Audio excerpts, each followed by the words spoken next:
body scrub သုံးတဲ့အခါမှာစဝိုင်းပုံတံပုတ်တိုက်ပေးပါဆိုတဲ့စကားဒီမသိဘူးအမြင်ကြဘူးလေဒါပေမဲ့စဝိုင်းပုံတံပုတ်တိုက်တာဒီမှန်ကန်တယ်လို့ပြောပေမဲ့ဘာဖြစ်လို့စဝိုင်းပုံတံမှာပုတ်တိုက်ရတာလဲဆိုတာကြတော့ဖြေရလူကနဲတယ်အဲ့ဒီအတွက်ကြောင့်မလို့ body scrub ကိုစဝိုင်းပုံတံပုတ်တိုက်ခိုင်းတယ်ဆိုတာမသိလို့အနေနဲ့ဆိုလို့ရှိရင်စဝိုင်းပုံတံပုတ်တိုက်ဆိုတော့သူ့ရဲ့ကောင်းတဲ့စဝိုင်းပုံတံပုတ်တိုက်မယ်ဆိုလို့ရှိရင်ဘလို့ကောင်းတဲ့အာနိသင်တွေရှိရတယ်လို့မသိဘဲနဲ့ဆိုလို့ရှိရင်တိုက်ချင်မှလိုက်မှာကွာသူဘလောက်ပဲပြထားဟုတ်တယ်နော်အဲ့အတွက်ကြောင့်မလို့မသိရ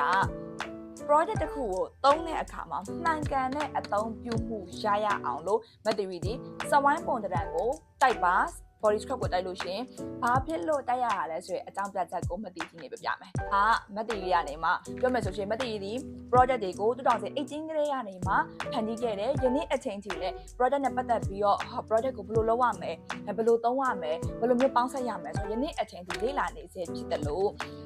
ကိုသိတဲ့အသိပညာတွေကိုလည်းပြန်လည်မျှဝေခြင်းနဲ့အထူးသဖြင့်မသိ project ကိုသုံးစွဲတဲ့ customer ရဲ့အနေနဲ့ပေးရတဲ့ဈေးနဲ့တန်တဲ့ quality ရရမယ်အဲ့ဒီမှာမှန်ကန်တဲ့အသုံးပြုမှုအိမ်ရောက်သွားပြီဆိုရင်လူတိုင်းကသုံးကျင်တယ်လို့သုံးကြတဲ့အခြေအနေတစ်ခုမှာမသိအခုပြောတဲ့စကားလေးတစ်လုံးစာနှလုံးစာလေးဝင်နေဆိုလို့ရှိရင်ဒါပါပဲဖြစ်ကွာကိုမျှဝေရဂျုံနဲ့တယ်လို့ခံစားရတယ်အဲ့တော့ကဲစကားတွေရမ်းညာပြီဆိုတော့စတာပဲဘာလို့စဝိုင်းပုံတံအနေနဲ့ body scrub သုံးတဲ့အခါမှာပုတ်တိုက်တဲ့နာမလဲဆိုလို့ရှိရင်သူရဲ့ negative effect ကတော့ဘာလဲဆိုလို့ရှိရင်မတိရိုးဒီအရေပြားကြီးဒီခန္ဓာကိုယ်မှာအကြီးဆုံး area ဖြစ်တယ်အရှည်လျားဆုံး area ဖြစ်တယ်အဲ့ဒီအရေပြားရဲ့အောက်မှာသွေးကြောတွေရှိတယ်အဲ့တော့အဲ့ဒီရဲ့ scrub ကစဝိုင်းပုံတံပုတ်တိုက်မယ်ဆိုလို့ရှိရင်တဲ့သူကဒီအသားအရည်ရဲ့အောက်မှာရှိရဲ့ဒီအရည်ပြားအောက်မှာရှိရဲ့သွေးကြောတွေကိုလှည့်ပတ်မှုကောင်းအောင်လို့လှုပ်ဆောင်ပေးတဲ့အတွက်ကြောင့်မလို့ပြောမယ်ဆိုလို့ရှိရင် massage တဘောမျိုးပဲကွာတိလားသူကတော့ဆိုင်နေမှာသွားနိုင်တယ်လို့တော့အပြင်းစားရောမဟုတ်ဘူးဒါပေမဲ့လည်းဒီလိုမျိုးပုတ်တိုက်နေရင်လည်းဒီသွေးကြောလေးတွေက vein ဆေးတွေကနေမှ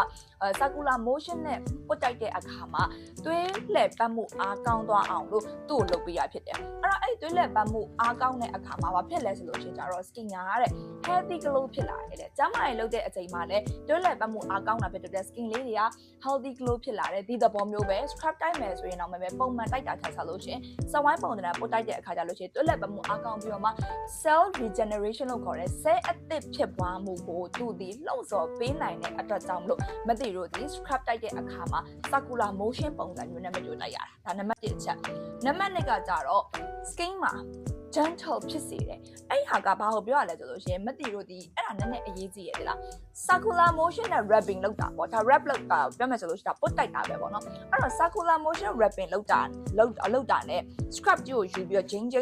ဆိုပြီးလက်မှာပုတ်တိုက်လိုက်တာဆိုလို့ရှိရင်ဒီလိုမျိုးပုတ်တိုက်တာဒီရဲ့လက်မှာ abrasive ဖြစ်တဲ့အရာနဲ့ပုတ်တိုက်တာဖြစ်တဲ့အတွက်ဒီ skin မှာအပေါ်ရန်အလွှာ skin barrier လေးက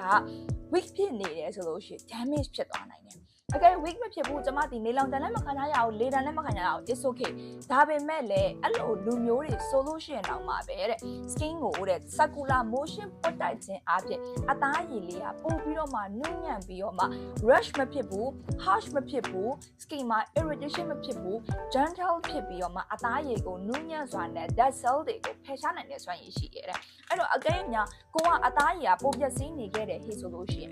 ်ဒီလိုမျိုးကြီးလေအားရပါရကြီးပုတ်တိုက်လိုက်လို့ရှင်ဒါဘာဖြစ်လဲဆိုလို့ရှင်မသိလို့ဒီအသားရံအပေါ်ရံလွှာလေးကပျက်စီးသွားနိုင်တယ်အဲ့ရဲ့နောက်ဆက်တွဲအနေနဲ့အသားရံနီညမ်းလာမယ်နီရဲလာမယ်ရားရံလာမယ်မလိုအပ်တဲ့ဒီဘက်တီးရီးယားပိုးတွေဝင်တာမျိုးတွေဖြစ်စေနိုင်တာဖြစ်တဲ့အတွက်ကြောင့်မလို့ဘာဖြစ်လဲဒီလိုမျိုးကြမ်းတိုင်းပုတ်တိုက်တဲ့ဆိုလို့ရှင်ဒီလို wrap ကို circular motion နဲ့ပြီးတော့ scrub ဆိုရင်မသိလို့မြန်မာလူမျိုးဒီအားရပါရတိုက်တာများတယ်မသိလို့ရဲ့တပုတ် scrub တွေလည်းအရန်ညံ့တဲ့ texture ထဲမှာမပါဘူးဒါပေမဲ့ကြမ်းထုံနေတဲ့ texture မျိုးလည်းမဟုတ်ဘူးအဲ့တော့အဲ့ scrub လေးကိုညင်သာစွာနဲ့သူများအောင်မှာကွယ်ညင်တသားလေးနဲ့စကားပြောဆိုနေထိုင်ရသေးတာပဲကို့အသားကြီးကို့ပိုင်းဆိုင်နဲ့ကိုလေးကိုနုညံ့စွာနဲ့ပုတ်တိုက်ပေးပြီးတော့မှ effective ဖြစ်အောင်လုပ်လို့ရှိရင်ပို့ပြီးတော့ရလက်မကောင်းလား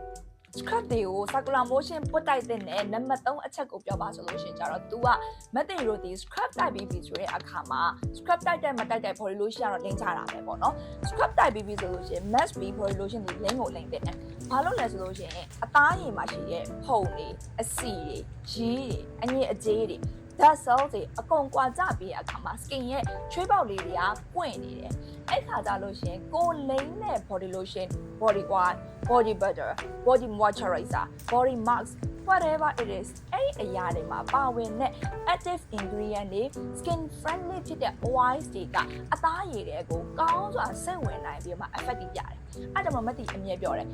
body lotion ရဲ့အာနိသင်ကိုပြပြဝဝရကြတယ်ဆိုလို့ရှိရင် just skin ကိုကောင်းစွာဖယ်ရှားပါဆိုတဲ့အချိန်မှာ body scrub ကိုသုံးခိုင်းတာပေါ့နော် scrub ကြောင့်မလို့အသားရည်အရန်ဖြူလာနိုင်တာဆိုလို့ရှိရင်တော့ generally အရာအရင်မဖြူလာနိုင်ဘူးသို့တော့ညာနောက်ထပ်ကိုလိမ့်မဲ့ body lotion ရဲ့အာနိသင်ကိုအပြည့်အဝအသားရည်ကစုပ်ယူနိုင်စွာရှိအောင်လုပ်နိုင်တဲ့တစ်ခုတည်းသောအရာဒီ just skin ကိုဖယ်ရှားနိုင်တဲ့ body scrub တွေကဖြစ်တယ်အဲ့တော့ကြောင့်မလို့မသိရပြောချင်တာဒီcircular motion ပုတ်ခိုင်းတဲ့ scrub ကိုသုံးတဲ့အခါမှာစဝိုင်းပုံစံပုတ်တိုက်ပါလို့ပြောတယ်ဒါပေမဲ့ဘာကြောင့်ပုတ်တိုက်ရမှန်းမသိဘူးဆိုလို့ရှိရင်ဒီမှာပါဝင်တဲ့ product ရဲ့အာနိသင်တွေကိုမသိတော့အပြည့်အဝရမှာမဟုတ်ပါဘူးကောင်းတာထက်လည်းစိုးကျိုးတွေများလာနိုင်ပါတယ်အဲ့အတွက်ကြောင့်မလို့ဒီနေ့မှာမသိဘူးဘာကို sharing လုပ်ပြရလဲဆိုလို့ရှိရင်တပုတ် body scrub ပဲဖြစ်ဖြစ်ဘလို့ body scrub ပဲဖြစ်ဖြစ်သုံးတဲ့အချိန်မှာစဝိုင်းပုံစံပုတ်တိုက်ပြီးတော့ကိုယ့်အသားရည်ရဲ့ကျန်းမာရေးကိုယ့်ရဲ့လှပမှုကိုပို့ပြီးတော့မှကောင်းမွန်စွာနဲ့ထိမ့်သိမ်းထားနိုင်ရအောင်လို့အခုဗီဒီယိုလေးနဲ့မျှဝေပေးတာဖြစ်ပါတယ်။ကျွန်မမသိတဲ့ဒီ2018ကနေမှယနေ့အချိန်ထိ skincare product တွေကိုကိုယ် formulation လုပ်ပြီးတော့မှမြန်မာပြည်မှာကိုယ်ပိုင် brand များစွာနဲ့အတူတူထုတ်လုပ်ရောင်းချနေတဲ့လူတစ်ယောက်ဖြစ်ပါတယ်။အဲ့အတွက်ကြောင့်မလို့အခုလိုမျိုးမျှဝေမှုတွေကိုဆက်လက်နှထောင်ချင်တယ်ဆိုလို့ရှိရင်တော့အခုဒီ account ကို like and follow လုပ်သွားလို့ရပါတယ်ရှင်။ကျေးဇူးအများကြီးတင်ပါတယ်။